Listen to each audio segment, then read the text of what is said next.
Ele começou o curso de programação de jogos digitais no CET Vasco Coutinho pelo interesse na área de tecnologia e precisou aprender tudo do zero. Até então, era apenas alguém que gostava de jogar o videogame na sua casa. Aperte o play, eu sou o Giliar Zucchi, venha conosco conhecer a história de hoje no nosso podcast Formei no CET.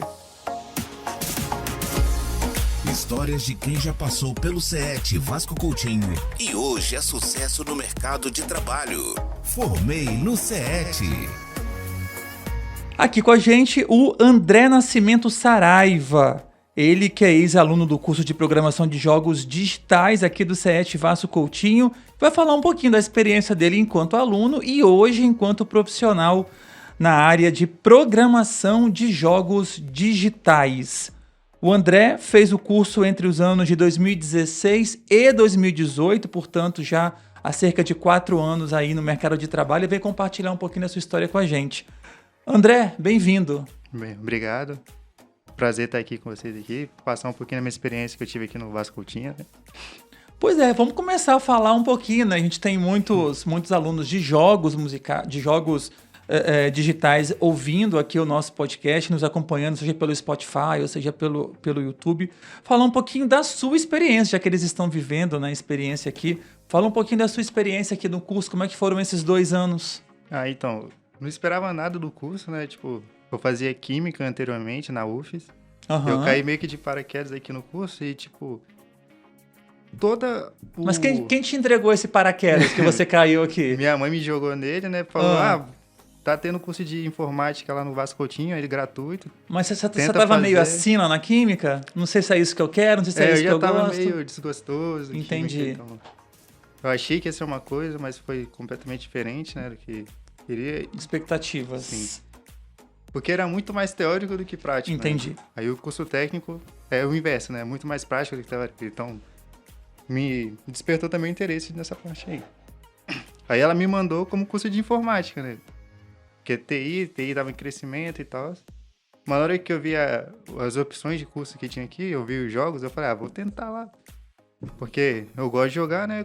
Vamos ver como é que vai ser, né? O que você jogava naquela época, lá em 2016? Lembra? 2016 eu era dos MMORPG, eu jogava Priston.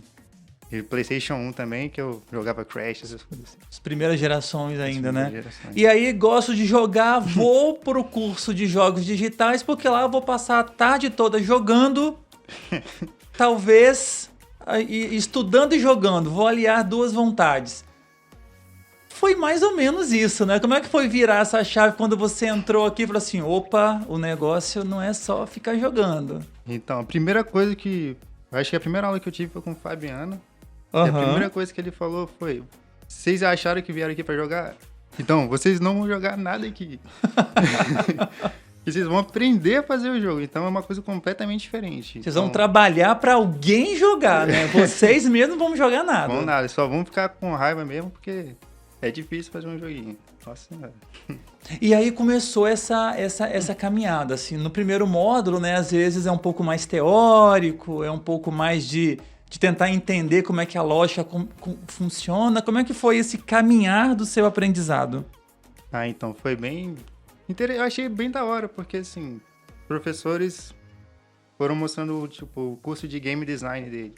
Tipo, era muito, muito da hora, assim, você entender como é que a galera pensava em fazer o jogo e tal. E aí na parte de programação, que era a parte mais difícil, assim, que todo mundo fala de programação, aquela coisa, assim, um dragão de 10 cabeças lá. Mas com a ajuda dos professores a gente foi entendendo e, tipo, foi chegando no ponto que uma parte da turma saía, né? Desistiu, mas a galera que foi ficando, assim, do jeito que a gente foi aprendendo foi muito da hora. Então, eu achei muito massa. E até na parte de arte também, que foi uma parte que eu também segui. Também faço arte aqui, faço pixel art. Foi com a professora Renata. Então, assim, o primeiro período que a gente teve aqui, o primeiro módulo dos primeiros semestres, foi, tipo, muito maneiro, assim, pra ver todo o processo que é a criação de jogos. Formei no CET. Eu me lembro.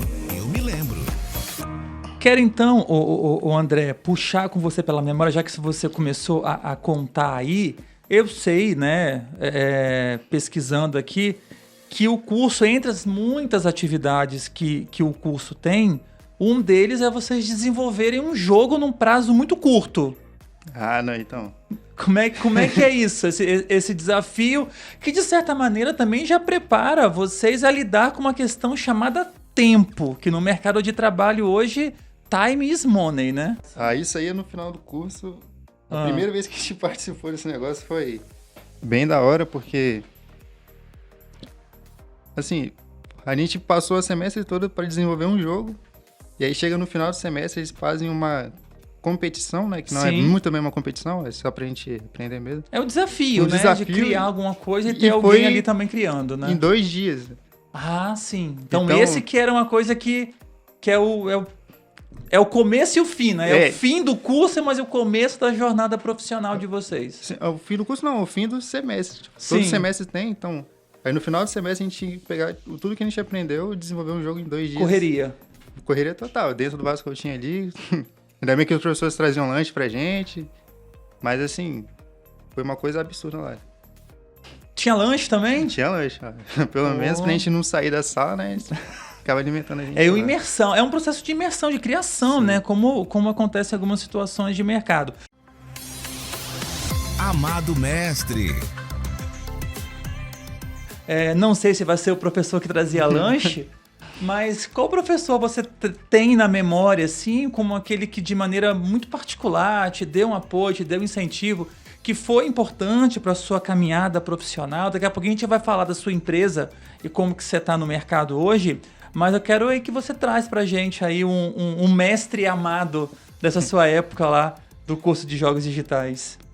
Então, os professores de jogos são, tipo, todos são muito bons, só que teve um que foi um pouco a mais porque no último ano que a gente teve, tipo, 2017, 2018, teve algum problema que o professor Saulo ele teve que dar 3 matérias por semestre pra gente. Entendi. Então ele tava lá com a gente todo dia lá.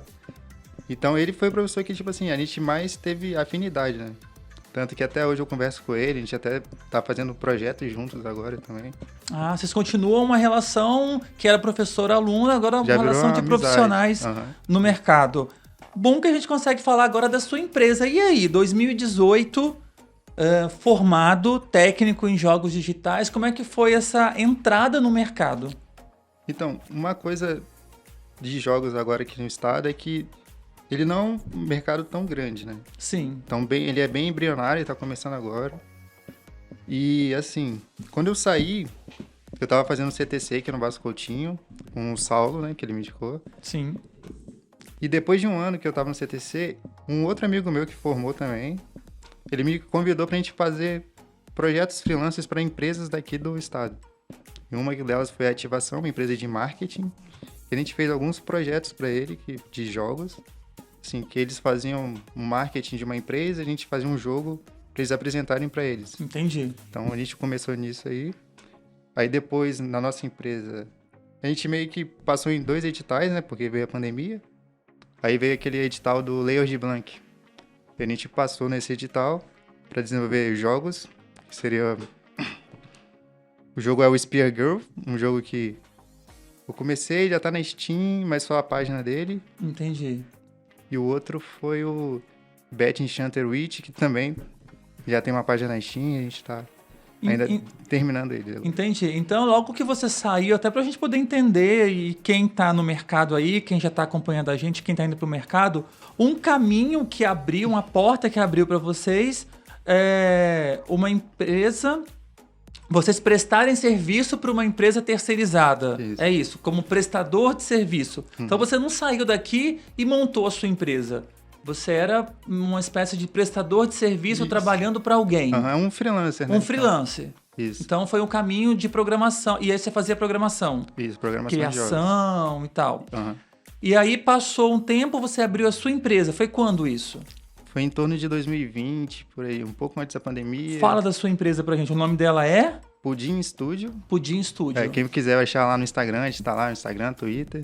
E essa empresa eu fiz com a minha namorada, que também fez curso de jogos aqui também. Ah, é? No mesmo período? Não, ela é a minha caloura, né? Assim. Entendi, entrou depois. Só que era da Vespertina, né? Sim. E aí a gente criou essa empresa, assim, para tentar desenvolver nossos próprios jogos, né? Que seriam jogos de entretenimento e jogos para PC. E, tipo, recentemente, tem um mês que a gente lançou o nosso primeiro jogo na Steam, assim, lançou, tá lá para vender, que é o Out of the Cube. Uhum. E, assim, a gente tá começando, né? Então tá pegando experiência, entendendo como é que Então, funciona aquele vocês mercado, né? vocês foram pesquisar com relação às leis de incentivo à cultura e conseguiram. Então, também é importante destacar isso. Então, Também. há um mercado que recebe, né, criadores de jogos e desenvolvedores de programas e tal. Então, tem incentivo público, porque a lei de Aldir Blanc é a lei de incentivo à cultura, Sim, né? Então, esse foi a primeira vez que teve o de jogos digitais. Foi tanto o podcast Jogos Digitais, foi a primeira vez que aconteceu.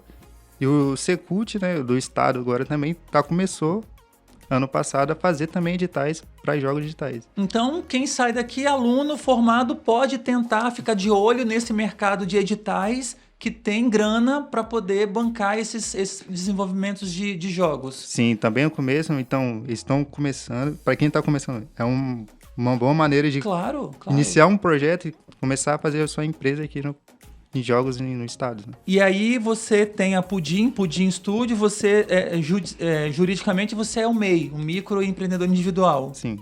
que pode prestar e presta serviço para outras empresas também. Então, a sua presença no mercado hoje, ela já existe. E como é que você vê a questão, você trouxe para a gente que o mercado ainda é incipiente, tem poucas coisas, mas como que você enxerga ele daqui a alguns anos e ainda com relação a trabalhar para outros estados, prestar serviço de maneira remota, à distância? Como é que isso funciona dentro da área dos jogos digitais? Beleza. Então, falando primeiro de fora, né? Como eu faço duas áreas, eu faço tanto programação e arte, que é pixel art também forte. Uhum. Eu já prestei serviço para empresas dos Estados Unidos, naquela época do NFT, fiz algumas artes para eles, fiz até um joguinho assim para eles também.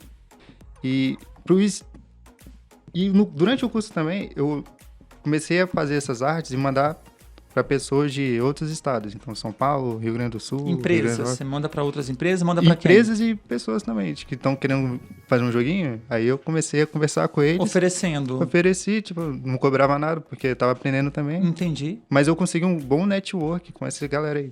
Essa é a palavrinha. Então, assim, dentro dessa área de jogos digitais, programação, esse network funciona bem. Funciona bem.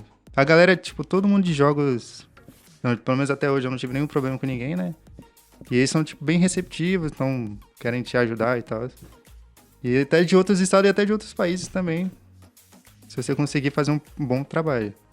E sobre o estado, então, eu tô conversando com a professora Renata, né, daqui do Vasco Coutinho, e outras empresas daqui do estado, que é a Mito Games, a Mobile Games, que é do Vitor Hugo, que também foi professor aqui. E eles estão começando a querer criar uma associação de desenvolvedores de jogos aqui. Então, muito legal. Porque eu vejo que no futuro, daqui a alguns 4, 5 anos, talvez já sejam bem maior do que é agora a questão de desenvolvimento de jogos aqui no estado. Então, para quem está começando agora, vai formar, vai começar o curso, daqui a uns 4 anos talvez já tenha um boom assim, de empresas indies pequenas ou até maiores aqui no estado. Agora, para quem está formando, para quem está no mercado, está chegando agora, você há algum tempo já está, como todas as áreas, né? A área de jogos digitais é uma área muito grande, é ampla, tem várias partes. Qual seria a sua aposta?